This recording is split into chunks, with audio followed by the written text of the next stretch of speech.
नमस्कार दोस्तों, wealth take pro channel में आप सभी का स्वागत है। दोस्तों, आपने अगर चैनल पर फर्स्ट टाइम विजिट किया है तो चैनल को जरूर सब्सक्राइब करके रख लेना और बेल आइकन भी दबा के रख लेना ताकि आपको आने वाले वीडियोज़ का नोटिफिकेशन मिलता रहे।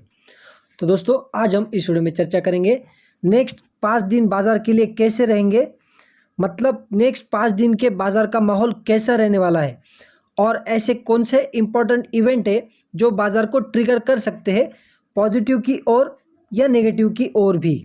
तो दोस्तों, ऐसे बहुत सारे इवेंट है जो पिछले वीक से इस वीक में कैरी फॉरवर्ड भी हो सकते हैं।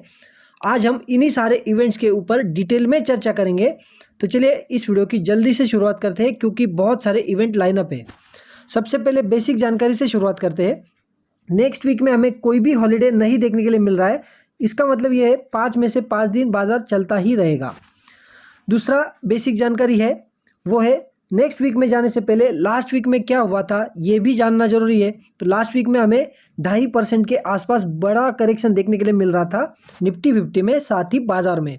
तो दोस्तों, इसका एक ही रीज़न देखने के लिए मिल रहा है और वो है ईरान और इजराइल वॉर।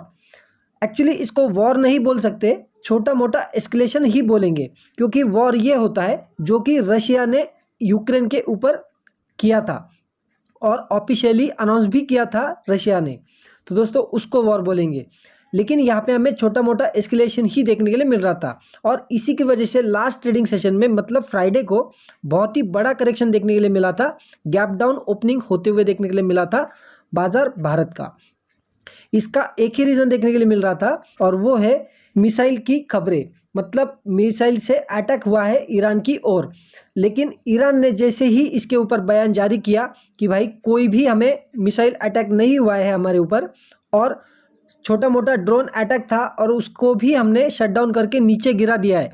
तो इसी बयान के ऊपर हमें बाजार रिएक्ट करता हुआ देखने के लिए मिला और फिर से रिकवरी आते हुए देखने के लिए मिली। साथ ही साथ 150 पॉइंट की ऊपर तेज़ी भी देखने के लिए मिली। निफ्टी 50 की क्लोजिंग हमें 22,150 के आसपास देखने के लिए मिली है। तो दोस्तों, ये इवेंट भी हमें नेक्स्ट वीक में कैरी फॉरवर्ड होता हुआ देखने के लिए मिल सकता है, तो इसके ऊपर भी आपकी नज़र होनी ज़रूरी है। तो ये पॉइंट को आप नोट डाउन कर सकते हो। दूसरा इवेंट है या दूसरी चीज़ है आपको नोट डाउन करनी है या मॉनिटर करनी है, वो है क्रूड ऑयल।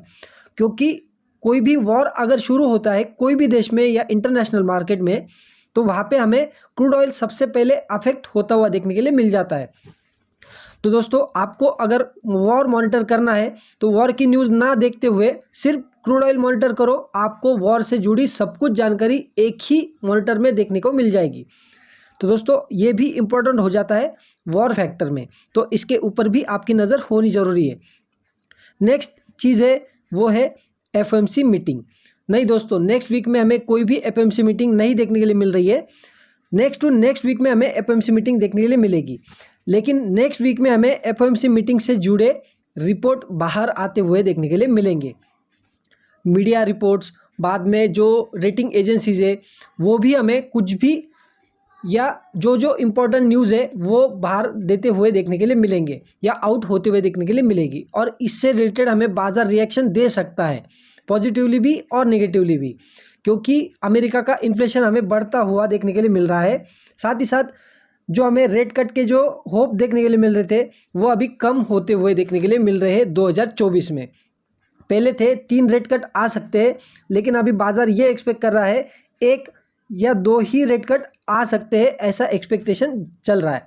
तो दोस्तों, इससे जुड़ी भी हमें बाजार में खबरें आते हुए देखने के लिए मिल सकती है। साथ ही साथ ये भी है यूएस का जॉब क्लेम डेटा भी आएगा, तो इसके ऊपर भी आपकी नज़र होनी ज़रूरी है क्योंकि ये बाजार के लिए बहुत ही ज़्यादा इंपॉर्टेंट हो जाता है। तो दोस्तों, नेक्स्ट जो चीज़ है इंपॉर्टेंट वो है Q4 के रिजल्ट्स। दोस्तों, ये तो एक बड़ा इवेंट हो जाता है भारत के शेयर मार्केट के लिए और भारत के कंपनीज के लिए। तो दोस्तों, इसके ऊपर भी आपकी ध्यान होनी चाहिए क्योंकि टीसीएस के साथ साथ Q4 के रिजल्ट्स की अनाउंसमेंट हो चुकी है और बड़े बड़े कंपनीज के नंबर आ चुके हैं ऑलरेडी। एचडीएफसी बैंक के भी नंबर हमने एस्टरडे को ही देखे थे, तो इसका रिएक्शन अभी हमें पेंडिंग देखने के लिए मिल रहा है। नेक्स्ट ट्रेडिंग सेशन में मतलब मंडे को इसका रिएक्शन आते हुए देखने के लिए मिलेगा और ये देखना ज़्यादा इंपॉर्टेंट रहेगा कि भाई इसका असर हमें बैंक निफ्टी और निफ्टी फाइनेंशियल्स के ऊपर कैसा देखने के लिए मिलता है।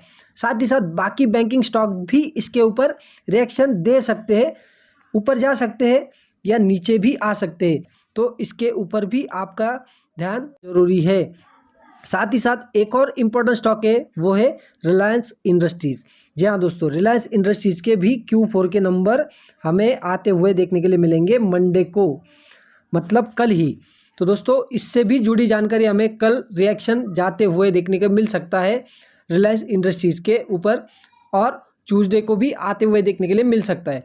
तो ये भी इम्पोर्टेंट स्टॉक बन जाता है नेक्स्ट वीक के लिए या नेक्स्ट ट्रेडिंग सेशन के लिए। नेक्स्ट इम्पोर्टेंट इवेंट था वो कैंसिल हो गया है। एलन मस्क भारत आने वाले थे, लेकिन उनका आना कैंसिल हो गया है, ऐसा न्यूज़ में आ रहा है। तो दोस्तों इससे हमें एक बड़ा आउटफॉल होते हुए देखने के लिए मिल सकता है निफ्टी ऑटो में। निफ्टी ऑटो इसके ऊपर रिएक्शन दे सकता है, या जो भी इलेक्ट्रिक स्टॉक है जैसे टाटा मोटर, M&M या बाकी जो भी कंपनियां हैं, वो भी इसके ऊपर राहत की सांस ले सकते हैं कुछ दिनों के लिए, क्योंकि ऐसे रिपोर्ट आ रहे हैं कि दिसंबर 2024 तक फिर से एक मीटिंग कर सकते हैं PM मोदी के साथ एलन मस्क। लोकसभा इलेक्शन, ये तो इवेंट अभी शुरू होते हुए ही देखने के लिए मिल रहा है 19 अप्रैल से, और ये ख़त्म होगा 4 जून को। तो ये सबसे बड़ा इवेंट हो जाता है भारत के शेयर मार्केट के लिए। ये 1 से 1.5 महीना 2 महीने सबसे ज़्यादा इम्पोर्टेंट होने वाले हैं भारत के शेयर मार्केट के लिए, ये इवेंट के लिए। तो दोस्तों इसके ऊपर भी आपका ध्यान होना जरूरी है, तो ये भी आप नोट डाउन कर सकते हो। नेक्स्ट जो इम्पोर्टेंट चीज़ें मॉनिटर करनी है वो है FIS DIS एक्टिविटी, क्योंकि आपके लिए ये बहुत ही ज़्यादा ज़रूरी है। ये क्या कर रहे हैं DIS या FIS तो लगातार सेलिंग ही करते हुए देखने के लिए मिल रहे हैं, उसके सामने हमें DIS लगातार बाइंग ही करते हुए देखने के लिए मिल रहे हैं। DIS के हाथ आप लोगों ने ही मजबूत किए हैं म्यूचुअल फंड के द्वारा, क्योंकि आप लोग जो मंथली SIP कर रहे हो इसकी वजह से ये बाइंग कर पा रहे हैं जितने सेलिंग के सामने। तो ये भी एक इम्पॉर्टेंट चीज़ हो जाती है मॉनिटर करने के लिए। आप ये चीज़ को भी नोट डाउन कर सकते हो नेक्स्ट वीक के लिए। साथ ही साथ नेक्स्ट जो इम्पोर्टेंट चीज़ है वो है डॉलर इंडेक्स। डॉलर इंडेक्स मजबूत होता ही जा रहा है इंडियन रुपीज़ के सामने, और ऐसा लग रहा है कि 83 का जो लेवल है वो बहुत ही बड़ा इम्पोर्टेंट सपोर्ट लेवल देखने के लिए मिल रहा है डॉलर को, और रुपीज़ टूटता ही जा रहा है। तो ये भी एक इम्पॉर्टेंट चीज़ हो जाती है मॉनिटर करने के लिए नेक्स्ट वीक के लिए। नेक्स्ट चीज़ है गोल्ड। गोल्ड भी एक वॉर फैक्टर हो जाता है। वॉर जैसी चीज़ें आ जाती है ना मार्केट में, कोई भी माहौल आ जाता है ना, तो यहाँ पे गोल्ड की रेट बढ़ने लगती है। नेक्स्ट इंपॉर्टेंट चीज़ है वो है ऑप्शन चेन। ऑप्शन चेन के ऊपर भी आपका ध्यान होना जरूरी है, क्योंकि बेयर्स और बुल्स दोनों के लिए ही एक इम्पॉर्टेंट लेवल है, वो है 22,000 का लेवल।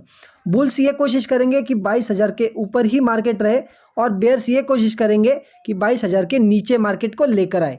तो दोस्तों इसमें से जो भी न्यूज़ आगे आएगी, मतलब नेगेटिव न्यूज़ नेक्स्ट वीक में आ गई कोई भी वॉर से जुड़ी, तो हमें मार्केट नीचे आता हुआ देखने को मिल सकता है नेक्स्ट वीक में 22,000 के नीचे। तो दोस्तों ये भी इम्पोर्टेंट चीज़ हो जाती है मॉनिटर करने के लिए नेक्स्ट वीक के शेयर मार्केट के लिए। तो दोस्तों ये सारे इवेंट आपकी नज़र में होनी ज़रूरी है, आप नोट डाउन करके रखना, ताकि आपको नेक्स्ट वीक के मार्केट का डिटेल में अंदाज़ा आ सके। ये सारे इवेंट इंपॉर्टेंट हो जाते हैं नेक्स्ट वीक के लिए। आई होप आपको ये सारी जानकारी इन्फॉर्मेटिव लगी होगी, आपको नेक्स्ट वीक के बारे में सारी जानकारी मिल चुकी होगी। अगर आपको ये वीडियो इन्फॉर्मेटिव लगा है तो वीडियो को जरूर लाइक एंड शेयर कर दीजिए, और चैनल को सब्सक्राइब कर दीजिए। मिलते हैं नेक्स्ट वीडियो में। जय हिंद, वंदे मातरम।